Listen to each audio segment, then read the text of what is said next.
Hello বন্ধুরা, আজ আমি যাচ্ছি দমদম থেকে গোবরডাঙ্গা। অনেক দিন পর আজ একটু ঘুরতে বেরালাম। মন খারাপ থাকলে আমি মাঝে মাঝেই ঘুরতে বেরিয়ে পড়ি। বেশিরভাগ সময় মন ভালো না থাকলে কলেজ স্ট্রিট, কলেজ স্কোয়ার বা নন্দনে পড়ে থাকি।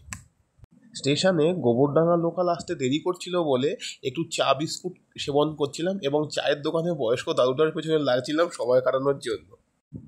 তারপর দেখতে দেখতে গোবরডাঙ্গা স্টেশনে চলে আসলো। স্টেশন থেকে নেমে কি সুন্দর সুন্দর সব নানান জিনিসের দোকান দেখে সত্যিই খুব ভালো লাগলো।